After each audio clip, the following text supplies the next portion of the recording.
Muy bien.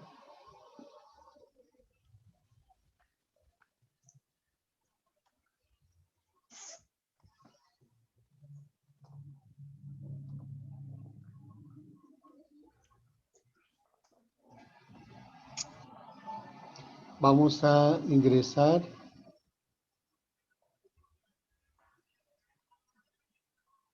Perfecto.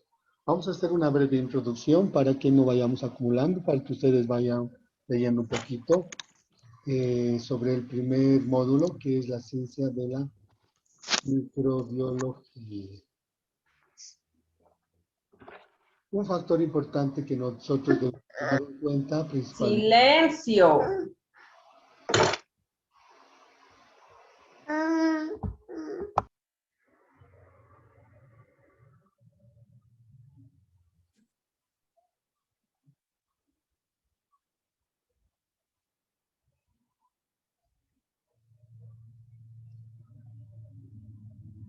Muy bien, gracias.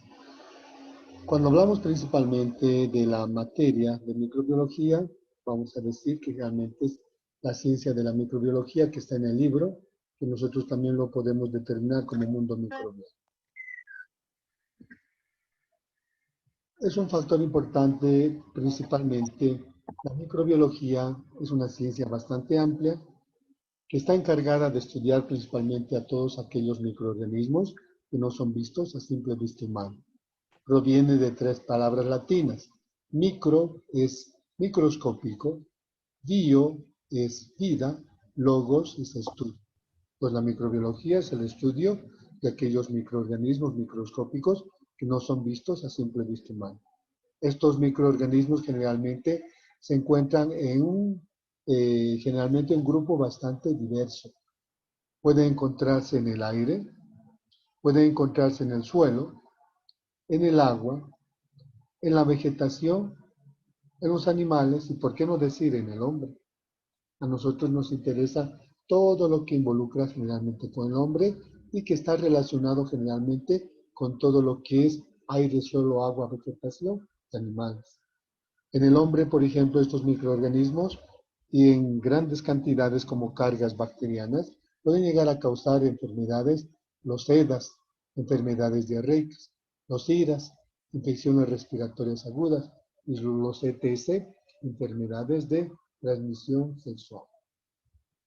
Y estos microorganismos, como están generalmente en un grupo bastante diverso, nosotros podemos diferenciar dos grandes grupos, la flora microbiana normal y la flora principalmente transitoria. Si hablamos, por ejemplo, se llama flora microbiana normal, son aquellos microorganismos que nos dan efectos beneficiosos que se encuentran en nuestro organismo. Por ejemplo, estos microorganismos se encuentran en la piel. A nivel de la piel tenemos estafilococos, en las conjuntivas, en el oído externo, en el tracto bucal, por ejemplo, a nivel del tracto bucal, tenemos mucha cantidad de flora microbiana normal. Por un mililitro de saliva tenemos entre 40 a 50 billones de microorganismos. En la región gastrointestinal también tenemos microorganismos de la flora normal. Por ejemplo, ¿cuál es la propiedad o el mecanismo? Protección. Por ejemplo, los microorganismos de la flora microbiana normal de la región gastrointestinal empiezan, fuera de protegernos ante la invasión de organismos o microorganismos más patógenos o muy patógenos, también van a empezar a sintetizar vitamina K, vitamina A. A nivel de los genitales externos, tanto en varón como en mujer, tenemos bastante flora microbiana normal. Nos da un mecanismo de protección. En cambio, los microorganismos de la flora transitoria, llamados también de la flora microbiana transitoria, su nombre dice, está en fase de transición. Nos empiezan a producir obviamente las enfermedades. Y dentro de estas enfermedades tenemos los EDAS, enfermedades diarreicas, los IRAS, infecciones respiratorias agudas, y los ETS, enfermedades de transmisión sexual. Muchas veces los microorganismos de la flora microbiana normal pueden pasar como flora transitoria y causar enfermedades. Ejemplo, A nivel de la región gastrointestinal, nosotros tenemos microorganismos de la flora microbiana normal. Todos los días lo eliminamos o vamos eliminando a través de las evacuaciones. Y si es que ingresa al hombre por vía fecal oral, pues entonces va a empezar a causar enfermedades como las enfermedades diarreicas. Entonces el hombre siempre se preguntó por qué en épocas de mayor calor empiezan a producirse las diarreas, principalmente porque generalmente los microorganismos pueden ingresar por alimentos contaminados. ¿Y por qué en épocas de frío se dan los IRAS, infecciones respiratorias agudas? Porque generalmente puede haber personas portadoras en menor cantidad que con la temperatura baja empiezan a estornudar, como por ejemplo el Streptococcus pneumoniae, que el 30% de la población es portadora a nivel de la nasofaringe o en la orofaringe. Y como la temperatura es baja, estornuda y ya son eliminadas las bacterias. Siempre empezó a preguntarse. Y debido a ello, empezaron a estudiar mediante la invención de algunos instrumentos generalmente que nos den un mayor aumento en cuanto a la visión, como el microscopio óptico.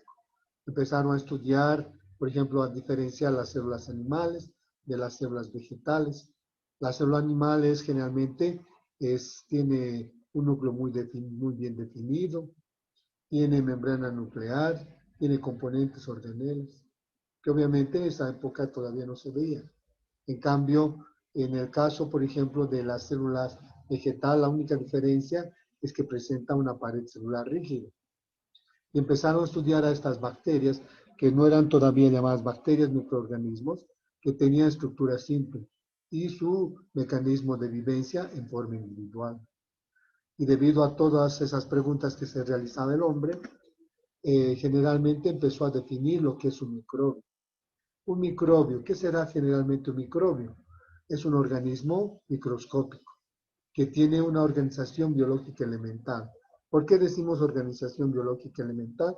Porque no tiene membrana nuclear. El núcleo está disperso y realizan sus procesos metabólicos, fisiológicos y reproductivos en forma independiente. Y además tienen la capacidad de generar moléculas altas energéticas de ATP. Es por esa causa que generalmente empezaron a tratar de diferenciar. Y es por esta causa que en 1986 un investigador llamado Haeckel empezó a ver generalmente esta diferencia, determinando que en este caso ya estaban establecidas las del reino animal, las del reino vegetal, como células. Entonces él empezó a ver que habían algas y unos microorganismos que tienen color verde. Quiso clasificar como dentro del reino vegetal. Protozoarios que tienen movimiento, unicelulares. Quiso clasificar en el grupo del reino animal. Hongos, que obviamente es la fase de transición de alga y protozoario, que obviamente quiso clasificar o como generalmente vegetal. En cambio, las bacterias no tienen movimiento, pero crecen en medios de cultivo, principalmente como colonias bastante grandes. Y él quiso hacer la clasificación y para evitarse de problemas, creó un tercer grupo y al tercer grupo lo llamó el grupo de los protistas. Por lo tanto, el grupo de los protistas incluye las algas, los protozoarios, los hongos y las bacterias. Pero el hombre siempre se pregunta, con el avance de la ciencia, la tecnología y la invención de materiales, equipos como por ejemplo el microscopio electrónico, que volvieron a estudiar a las células animales y células vegetales, entonces llegaron a determinar donde ya se empezaban a observar todas las organelas. Generalmente llegaron a diferenciar la célula eucariota, especialmente la célula animal, que generalmente tiene una organización compleja, con un núcleo muy bien definido y una membrana nuclear, con todas sus organelas y una membrana citoplasmática. Y generalmente a todo el grupo de los protistas estudiaron, pero vieron que generalmente en ese momento, debido a a la observación, llegaron a diferenciar la célula eucariota y la célula procariota. En la célula procariota incluyen generalmente todo lo que es las células del reino animal, reino vegetal, y también el grupo de los protistas. Solo que en el grupo del reino de los procariotas o la célula procariota incluyen solo las bacterias, porque principalmente debido a estos factores, entonces el grupo de los protistas, las algas, los protozoarios y los hongos, ellos sí tienen tipo de célula eucariotas, pero inferiores. En cambio, las bacterias no, por ser principalmente primitivas. Y debido a ese factor, diferenciaron la célula eucariota y la procariota. La procariota, organización simple, el núcleo no está bien definido, no tiene membrana nuclear. Entonces, y sin membrana nuclear. En cambio, la célula eucariota es una célula especializada, que obviamente principalmente es un núcleo muy bien definido con todas sus organelas. Y es por esa causa que actualmente nosotros utilizamos esta clasificación. Los protistas, que generalmente se caracterizan, en este caso, los eucariotas. A los protistas se los incluyó a los hongos, protozoarios y algas. ¿Qué tipo de célula presentan todos los protistas? Eucariotas inferiores. En cambio, los procariotas, que se sacó a las bacterias en este grupo, ¿qué tipo de célula presentan? Procariotas. Están las cianobacterias, arqueobacterias y eubacterias. ¿Por qué arqueobacterias? Porque provienen de bacteria arcaica. Y cianobacterias, que son bacterias isoladas. En cambio, las eubacterias es lo mismo que nosotros llamamos las mismas bacterias. Entonces yo pregunto a ustedes y yo les digo, si nosotros tenemos principalmente tipos de célula eucariotas superiores, ¿cuál es la base estructural del hombre? Yo pregunto a ustedes. A ver, ¿cuál es la base estructural del hombre? O la base principal del hombre. ADN. ¿Cuál? O ADN. La célula. La célula. El conjunto de células que nos llegaría a conformar. Tejido, Tejidos. Conjunto de tejidos. órganos, Conjunto de órganos. Sistemas. sistema, Conjunto de sistemas. organismo. ¿Y los aparatos dónde están? Bueno, y no vamos a discutir, después vamos a ver más después. Entonces está la formación del hombre.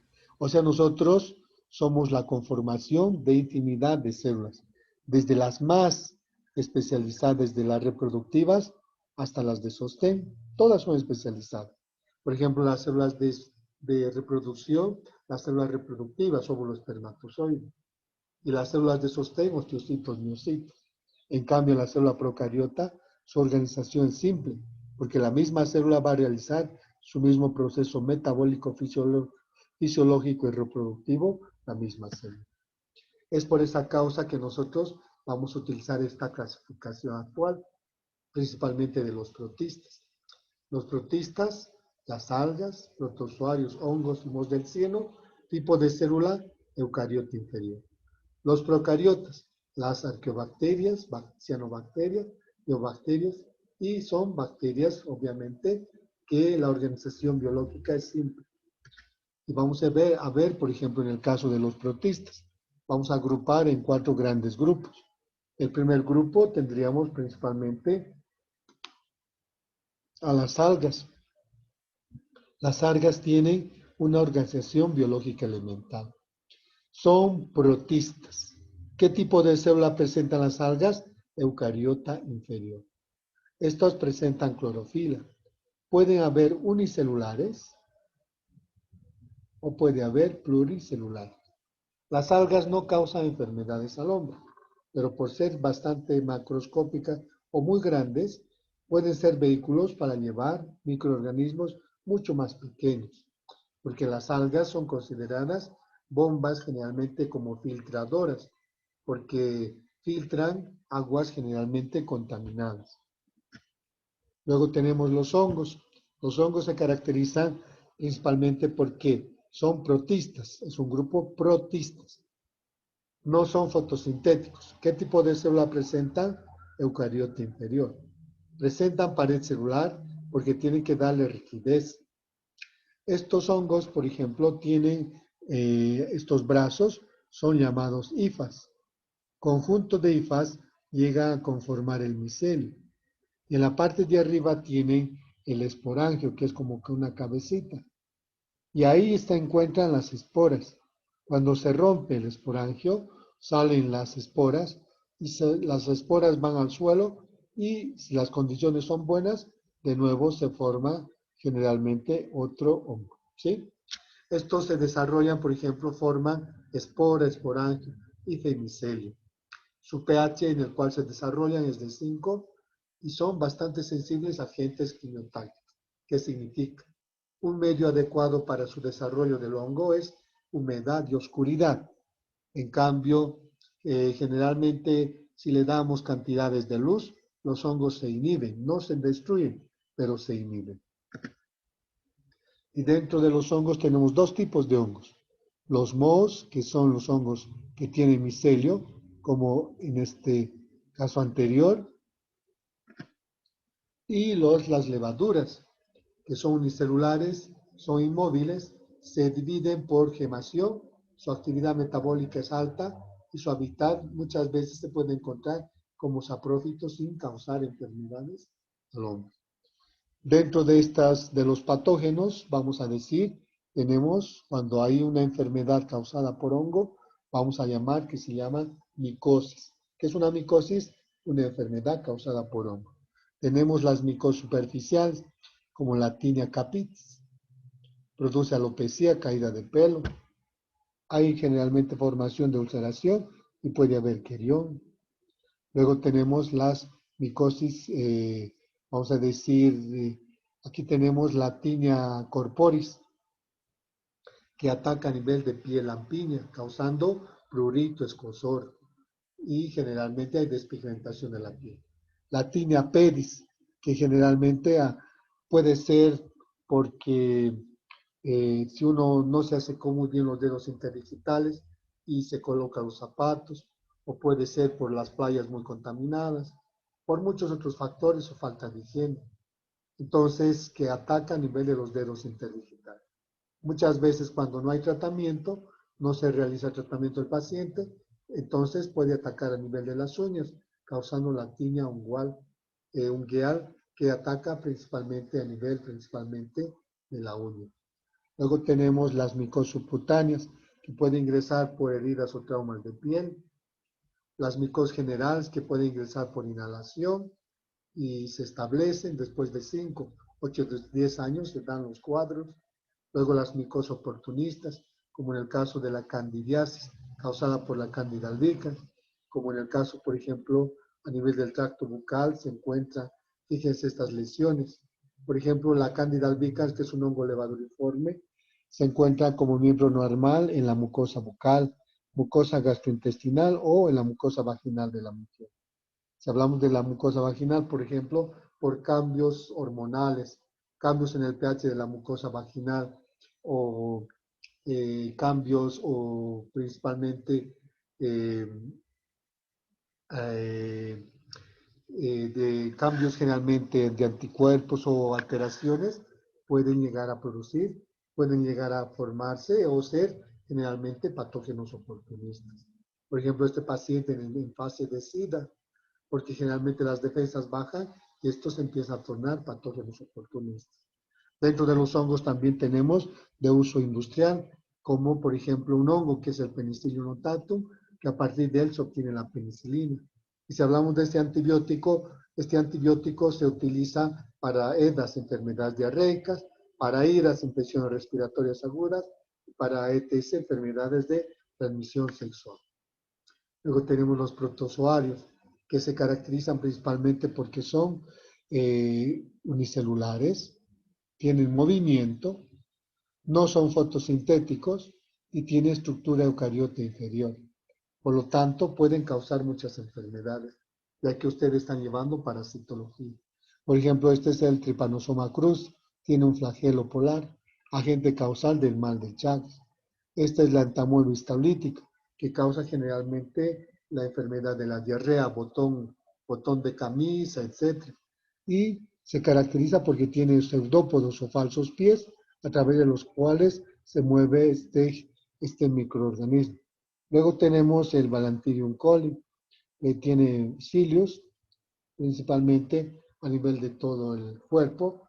Y por ejemplo, si hablamos del Balantidium coli, puede llegar a producir las perforaciones cuando ingresa al hombre, porque se encuentra como miembro normal en el intestino grueso del cerdo. Y si el hombre ingresa por contaminación alimentaria, entonces produce destrucción a nivel de generalmente la región gastrointestinal.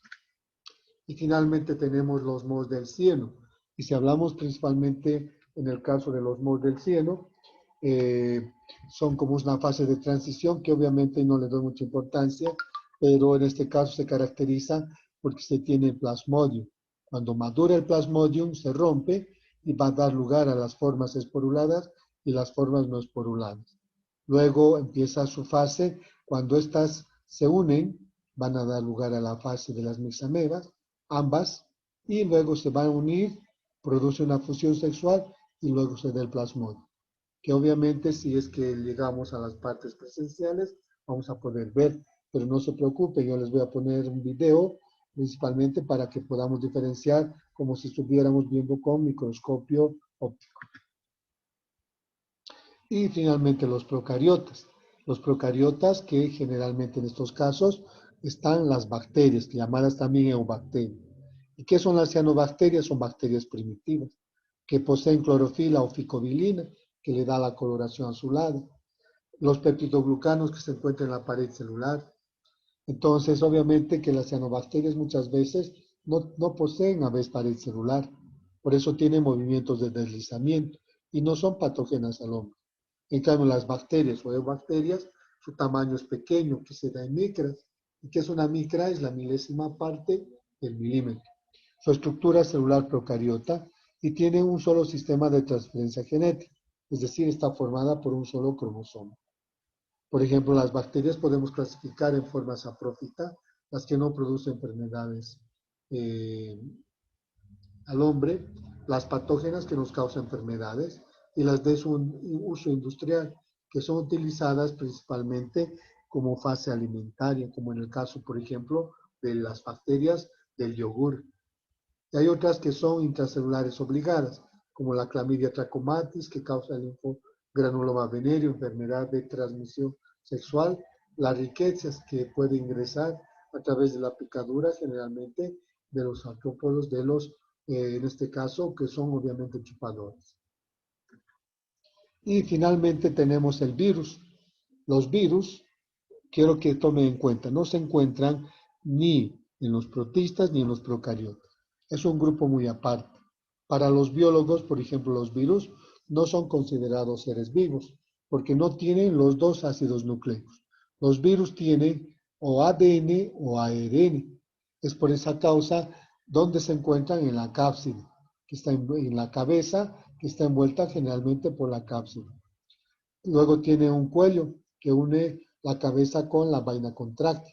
Esta es la vaina contráctil, que tiene generalmente ciertos antígenos a este nivel y generalmente estos van a estimular, estas son las púas o los pies que estimulan a través de la placa basal para que se inyecte el material genético, el material para que vaya generalmente a multiplicarse el virus. Luego vamos a hablar de viroides. ¿Qué son los viroides? Son partículas de ADN sin cápsula. Y los priones son partículas sin ácido nucleico. Son, por ejemplo, los priones causan en su mayor proporción enfermedades al hombre. Perdón, no al hombre, sino al ganado ovino o al ganado vacuno. Y el hombre tal vez de alguna otra manera, de acuerdo a estudios, puede infectarse en forma indirecta. Pero generalmente no se han dado casos. Yo quiero preguntar a ustedes. ¿Han escuchado hablar de la enfermedad de las vacas locas alguna vez? Sí. Sí, la enfermedad de las vacas locas generalmente que ha afectado en Gran Bretaña cuando ingresaba Entonces, este prión era causado por un prión. El prión invadía hasta el sistema nervioso central y los animales automáticamente, las piernas, las patas, las 4 patas se colocaban en forma flácida y se caían. Empezó a producir bastante mortalidad. Que obviamente, de acuerdo a estudios, si el hombre come la carne, obviamente como está en cocción, no ha producido obviamente efectos secundarios. Muy bien. Bueno, sé que están cansaditos y cansaditas.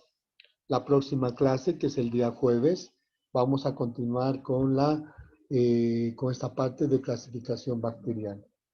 Una vez que salgamos, les voy a mandar al grupo WhatsApp el PDF generalmente del libro para que ustedes tengan. Y después les voy a explicar cómo vamos a manejar el libro en base a las diapositivas. Estas diapositivas ya van a estar esta noche en la plataforma.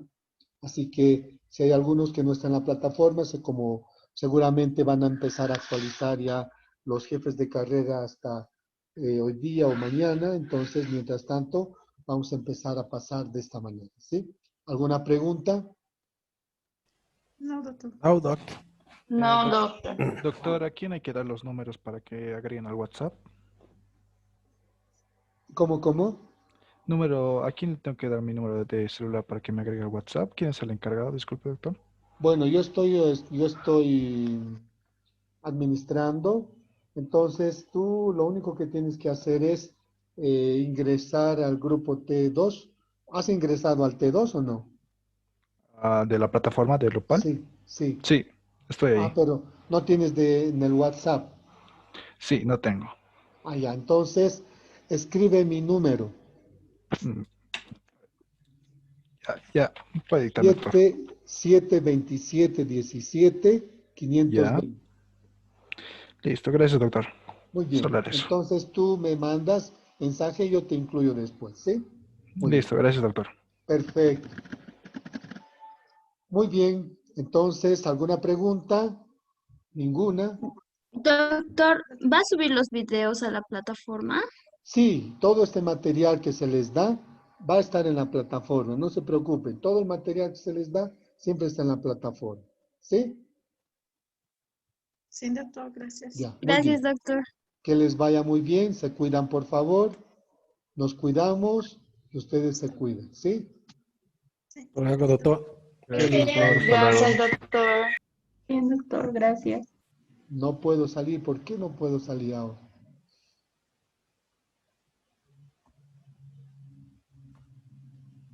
Muy bien, que les vaya muy bien. Hasta luego, doctor. Chaucito. Chao, doctor. Está muy chao. Que les vaya muy bien. Se cuidan, por favor.